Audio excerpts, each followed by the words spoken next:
तो गाइस कैसे हैं आप सब लोग। दी बुक ऑफ एस्पर के एपिसोड 589 के साथ हाजिर हो। तो लास्ट एपिसोड के अंत पे हमने देखा था कि जिलियन की फाइट होने वाली है और दूसरी तरफ से राइटियस सेक्टर का लड़का जो होता है उसके सामने आकर खड़ा हो जाता है और उसे अभी भी यहाँ पर टॉन्ट कर रहा था और साथ उसका मजाक उड़ा रहा था कि मैं तुम्हें यहाँ पर बड़ी आसानी से हरा दूंगा, जिसकी वजह से जिलियन जो होता है वो काफी ज्यादा गुस्सा हो जाता है। तो उसी के साथ ही पर्जिंग सेक्टर का लड़का उसे कहता है कि हम सभी लोग अब जबकि राइटियस पाथ के लोग हैं, लेकिन मुझे यहाँ पर कम से कम ये तो बताना चाहिए कि हम लोग बैटलफील्ड के ऊपर बिल्कुल फ्रीली फाइट कर सकते हैं, क्योंकि हम लोग यहाँ पर राइटियस पाथ के लोग हैं। लेकिन इसका मतलब ये नहीं है कि हम लोग यहाँ पर अपनी मर्जी से किसी को बुरी तरह से पीट नहीं सकते। और वो जिलियन से कहता है कि मैं यहाँ पर बिल्कुल भी होल्ड बैक नहीं करने वाला। छोटे बच्चे अगर यहाँ पर तुम्हें चोट लग गई तो इसमें मेरा कोई कसूर नहीं होगा। और इसी के साथ ही जिलियन जो था उसकी बातों को सुन ही नहीं रहा था, वो उसको इग्नोर कर रहा था। तो इस बात से वो लड़का बहुत ज्यादा गुस्सा हो जाता है और कहता है कमीने कहीं कि तुम्हारी हिम्मत कैसी मेरे सामने यहाँ पर इस तरह की एक्टिंग करने की। तुम्हें क्या लगता है कि तुम यहाँ पर मेरे सामने इस तरह का एटीट्यूड दिखाओगे तो फिर मैं यहाँ पर तुमसे डर जाऊंगा और मैं तुम्हें दिखाता हूँ कि मैं यहाँ पर क्यों तुम्हें यहाँ पर सब कुछ कह रहा हूँ कि मैं तुमसे ज्यादा स्ट्रॉन्गर हूँ। इसी के साथ ही वहीं पर आप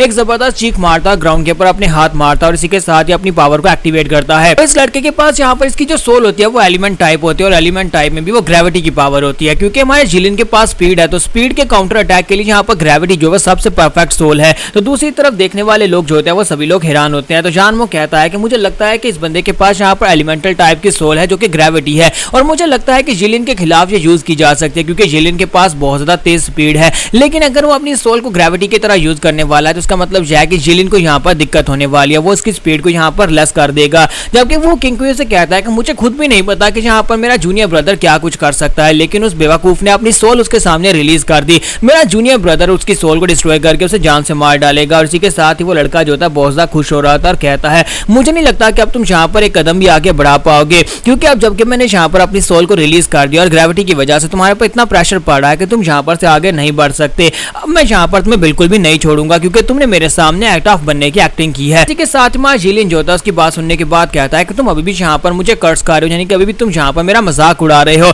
और इसी के साथ ही वो अपनी उंगली को सामने की तरफ करता है और एक ही उंगली के साथ से फ्लिक करता है। जैसे वो उंगली को फ्लिक करता है तो वहां पर से एक बुलेट शूट होती है जो कि फायर से बनी होती है और वो फायर बुलेट जो होती है बड़ी तेजी के साथ जाकर उस लड़के की बॉडी के आर पार हो जाती है। और जब वो उसकी बॉडी के आर पार होती है इसी के साथ ही वहां पर जबरदस्त फायर एक्टिवेट होती है और उस फायर के साथ उस लड़के की बॉडी वहीं पर जलकर खाक हो जाती है। और ये देखने के बाद ब्रदर जाओ जो होता है बहुत ज्यादा हैरान हो जाता है और बाकी के सभी लोग भी हैरान होकर चलाकर कहते हैं कि हमने जहाँ पर कुछ देखा भी नहीं, आए हुआ क्या, हम लोग तो यहाँ पर उस अटैक को देख भी नहीं पाए कि उसने कितनी तेजी के साथ वहां पर अटैक किया। दूसरे लड़के की सोल डिस्ट्रॉय हुई और साथ ही उसकी बॉडी भी वहां पर से डिस्ट्रॉय हो गई है। इसका मतलब यह है कि ये भी ज़ूफैन की तरह ही एक मॉन्स्टर है। तो जानमो कहता है कि मुझे लगता है कि ये वाकई में ज़ूफैन की तरह ही एक मॉन्स्टर है। तो वो किंग से कहता है कि आज से पहले मैंने यहाँ पर इसे फाइट करते हुए नहीं देखा और पहली बार यहाँ पर इसे फाइट करते हुए देख रहा हूँ। जब से ये इथेरियल स्टेज में पहुंचा उसके बाद से इसने मुझे कोई भी अपने अटैक पावर नहीं दिखाई, इसी वजह से मुझे नहीं पता कि ये रियल में कितना ज्यादा स्ट्रॉन्ग है। तो मुझे लगता है कि जो ये कह रहा है कि सिर्फ और सिर्फ ज़ूफैन उसका मुकाबला करने के लायक है, मुझे तो अब ऐसे लगने लगा है कि ज़ूफैन भी इसका मुकाबला करने के लायक नहीं है, क्योंकि ये ज़ूफैन से भी ज्यादा पावरफुल है।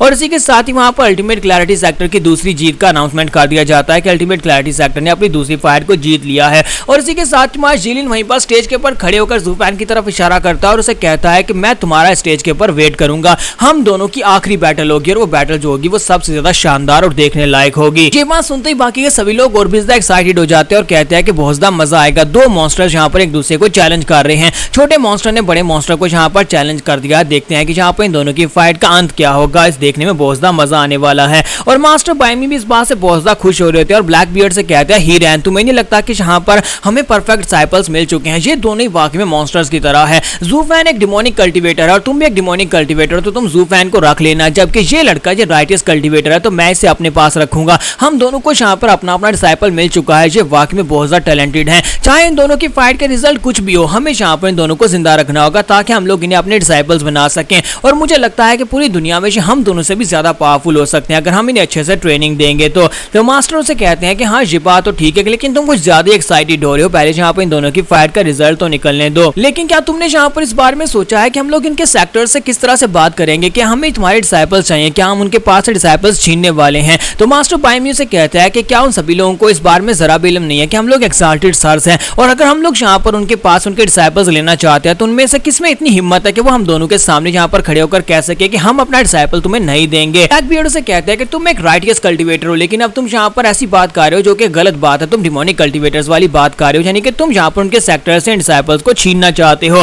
तो मास्टर पाइमी से कहते हैं नहीं, मैं तो यहाँ पर किसी को छीनना नहीं चाहता, लेकिन क्या तुम गिव अप करना चाहते हो? तो वो कहते हैं नहीं, मैं यहाँ पर बिल्कुल भी गिव अप नहीं करना चाहता। और दूसरी तरफ हमारा ज़ू फैन जो था ऊपर खड़ा सब कुछ देख रहा था। जब उसने वहां पर उसकी फायर को रिलीज होते हुए देखा तो उसी के साथ ही ज़ू फैन कहता है मुझे पता चल गया कि इसके पास कौन सा सेक्रेट बीस्ट की पावर है। तो ज़ू फैन कहता है कि इसके पास मोस्ट वायलेंट सेक्रेट बीस्ट, जो कि 5 सेक्रेट बीस्ट में से सबसे ज्यादा खतरनाक था, वो बहुत ज्यादा वायलेंट था, वो इंसेस्टर ड्रैगन था। ज़ू फैन कहता है कि मेरे पास यहाँ पर कुनपेंग की अजूरे फायर है। कुनपेंग की अजूरे फायर बहुत ज्यादा जेंटल और सॉफ्ट फायर है, जबकि दूसरी तरफ इसका ऑपोजिट जो है, यानी कि मेरे पास जिन फायर तो इसके पास जैंग फायर है, जो कि ड्रैगन की फायर है, बहुत ज्यादा वायलेंट और बहुत ज्यादा पावरफुल फायर है। तो यहाँ पर दोनों का कंपैरिजन किया जाए तो मेरे पास जो कुनपेंग की फ्लेम्स है, ये चीजों को कंट्रोल करने के लिए और चीजों को यहाँ पर शांत करने के लिए यूज की जाती है, जबकि दूसरी तरफ से उसके पास जो फ्लेम है वो हर एक चीज को जलाने के लिए और हर एक चीज को राख करने के लिए यूज की जाती है। ज़ू फैन सोच रहा था कि मैं फिलहाल के लिए यहाँ पर अपनी कजूरे फ्लेम को यूज कर सकता हूँ चीजों को कंट्रोल करने के लिए, लेकिन फाइटिंग के लिए मैं अपनी पर्पल लाइटनिंग को यूज करता हूँ। और मैं यहाँ पर ये सोच रहा हूँ कि क्या मैं यहाँ पर इस ड्रैगन की फायर को अपनी पर्पल लाइटनिंग से हरा पाऊंगा या नहीं। लगता तो नहीं है, क्योंकि पर्पल लाइटनिंग उस लेवल की नहीं है जिस लेवल का ये सेक्रेट ड्रैगन बीस्ट की फायर है। तो हमारा ज़ू फैन ये सब कुछ सोचने के बाद वहां पर परेशान हो रहा होता है कि अब मैं यहाँ पर इस लड़के को कैसे हराऊंगा। जब किसी के साथ मास्टर जैंग उसके पास आते हैं और कहता है कि ज़ू फैन तुम काफी देर से यहाँ पर कुछ सोच में लगे हुए हो और अभी तक तो यहाँ पर फाइट खत्म हो चुकी है, यानी कि अल्टीमेट क्लैरिटी सेक्टर और दूसरी तरफ से डीमन स्पर्जिंग सेक्टर सभी लोग हार चुके हैं और अब यहाँ पर दूसरी फाइट स्टार्ट होने वाली है, जो कि अल्टीमेट क्लैरिटी सेक्टर हीलियन फ्लेमिंग सेक्टर के बीच में होने वाली है। तो ज़ू फैन कहता है क्या यहाँ पर फाइट स्टार्ट भी होने वाली है, और वो सामने देखता है तो वो किंग कुई और जानमो दोनों जो होते हैं एक दूसरे के आमने सामने होते हैं और दोनों वहां पर फाइट करने लगे हैं। तो यहाँ पर हमारी एपिसोड 589 का एंड होगा। तो एपिसोड की एक्सप्लेनेशन अच्छी लगी हो तो कमेंट करके जरूर बताइएगा, वीडियो को लाइक करना मत भूलिएगा। Thank you.